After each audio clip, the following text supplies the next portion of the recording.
जय हिंद दोस्तों। आज हम बात करने वाले हैं एसएससी एमटीएस। जी हाँ दोस्तों, आज हम बात करने वाले हैं एसएससी एमटीएस के प्रीवियस ईयर क्वेश्चन के बारे में। जी हाँ दोस्तों, एसएससी एमटीएस के प्रीवियस ईयर स्टैटिक जीके के क्वेश्चन के बारे में, जो कि आपके आने वाले आगामी परीक्षा एसएससी एमटीएस के लिहाज से अगर देखा जाए तो बेहद ही इंपॉर्टेंट होने वाला है। तो अगर आप शुरू में अंत तक बने रहेंगे तो निश्चित रूप से आपको 2 या 3 नंबर का फायदा इसी वीडियो से जो है देखने को मिल जाएगा। तो देर न करते हुए वीडियो की शुरुआत करते हैं। अगर आप लोग चैनल पर नए हो तो चैनल को ज़्यादा से ज़्यादा लोगों तक शेयर करें और लाइक सब्सक्राइब करना ना भूलें। चलते हैं पहले क्वेश्चन की ओर। पहला क्वेश्चन आपके सामने स्क्रीन पर बेहद ही इंपॉर्टेंट है प्रश्न आपका, और कई बार आपकी परीक्षाओं में पूछा जा चुका है। पहला प्रश्न है कि गांधी जी ने करो या मरो का प्रसिद्ध भाषण कब दिया था, यानी कि जो है करो या मरो का उन्होंने नारा कब दिया था। तो ऑप्शन जो है आप देखिए, 3 नंबर ऑप्शन जो है आपका है 8 अगस्त 1942। 8 अगस्त 1942 को जो है गांधी जी ने करो या मरो का नारा जो है दिया हुआ था। यह क्वेश्चन आपका बेहद ही इंपॉर्टेंट है और आपका कई बार जो है परीक्षाओं में पूछा जा चुका है। अब चलते हैं अगले क्वेश्चन की ओर हम। अब आपको देखिए इसमें बीच बीच से क्वेश्चन जो कटे हुए मिल रहे हैं, तो उसका रीजन ये है कि जो बीच में करंट अफेयर, पुराने करंट अफेयर क्वेश्चन थे, तो हमने उसको वहाँ से हटा लिया है। बाकी जो सारे क्वेश्चन होंगे आपको इस वीडियो में देखने को मिलेंगे। तो प्रश्न नंबर 3 आपका है कि भारत के संविधान के भाग के मतलब किस भाग में जो है देश के भीतर व्यापार और वाणिज्य की स्वतंत्रता का प्रावधान है। तो जो भाग है, भाग आपका जो आपका है 13, जो 13वां भाग है आपका जो है उसी के अंदर जो है व्यापार एवं वाणिज्य की स्वतंत्रता का प्रावधान है। चलते हैं अगले क्वेश्चन की ओर हम। अगला क्वेश्चन आपके सामने स्क्रीन पर कि साइमन आयोग के खिलाफ शांतिपूर्ण प्रदर्शन करने के दौरान लाठी से चोटों से जो है किसकी मृत्यु हुई थी। तो लाला लाजपत राय, इसका पहला सही जवाब होगा लाला लाजपत राय। तो बेहद ही इंपॉर्टेंट क्वेश्चन है आपका। तो लाला लाजपत राय को जो है काफ़ी ज़्यादा चोटें आई थी जब उन्होंने साइमन कमीशन का जो है विरोध किया हुआ था। तो यह आया कब था, तो 1928 में जो है साइमन कमीशन आया हुआ था।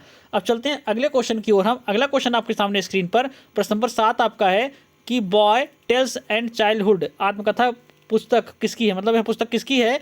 तो रोल्ड डहाल की यह पुस्तक है। अब चलते हैं अगले क्वेश्चन की ओर। मोस्ट इंपॉर्टेंट है आपका अगला प्रश्न का निरपेक्ष अपवर्तनांक क्या है। तो जो हीरा है, हीरे का जो है निरपेक्ष अपवर्तनांक आपका जो है 2.42 जो है हीरे का निरपेक्ष आपका अपवर्तनांक है। चलते हैं अगले क्वेश्चन की ओर हम।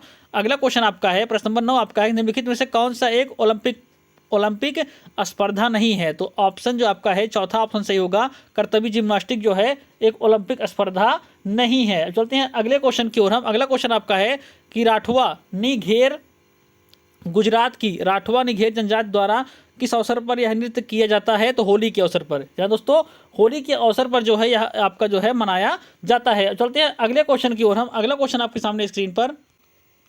अगला क्वेश्चन है आपका बेहद ही इंपॉर्टेंट है आपका अगला क्वेश्चन। अगला क्वेश्चन है प्रश्न नंबर 11 निम्नलिखित में से कौन सा बांध मध्य प्रदेश में स्थित है। तो तवा बांध जो है मध्य प्रदेश में आपका स्थित है। अगर प्रश्न नंबर 12 की बात की जाए तो प्रश्न नंबर 12 आपका है कि बेसिन का लगभग 50% भाग महाराष्ट्र में स्थित है। मतलब किस नदी के बेसिन का जो है 50% भाग महाराष्ट्र में स्थित है। तो गोदावरी, जो आपका ऑप्शन 3 है, गोदावरी नदी का जो है बेसिन भाग जो है आपका 50% भाग जो है महाराष्ट्र में स्थित है।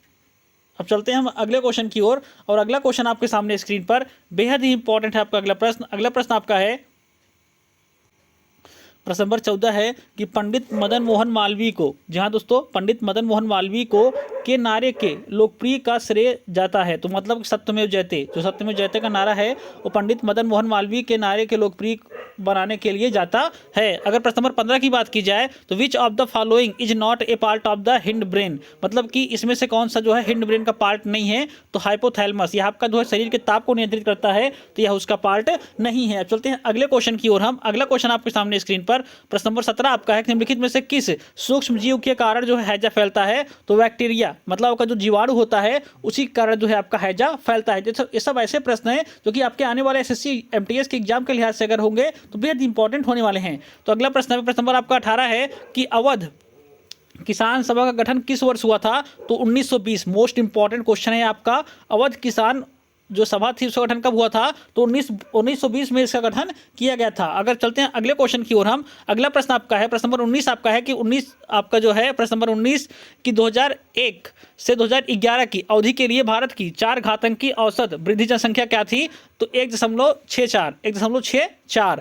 अगर वही बात की जाए प्रश्न नंबर 20 की, प्रश्न नंबर 20 आपका है निम्नलिखित में से किस पर्यावरणविद ने 2015 में स्कॉट होम जल पुरस्कार से सम्मानित किया गया था। सोच सकते हैं आपका कितना खतरनाक क्वेश्चन है आपका, या कि ऐसे प्रश्न भी आपने जो सोचा नहीं होगा, कैसे प्रश्न भी आपके एग्जाम में पूछे जा सकते हैं। तो राजेंद्र सिंह थे। तो सोच सकते हैं हम आपका मोस्ट इंपॉर्टेंट आपका क्वेश्चन थे। ये आपके ऐसे प्रश्न थे जो कि आपके आने वाले एसएससी एमटीएस के एग्जाम के लिहाज से अगर देखे जाएं तो बेहद इंपॉर्टेंट होने वाले हैं। तो अगर आपको वीडियो अच्छा लगा हो तो ज़्यादा से ज़्यादा लोगों तक शेयर करें और लाइक सब्सक्राइब करना ना भूलें। धन्यवाद।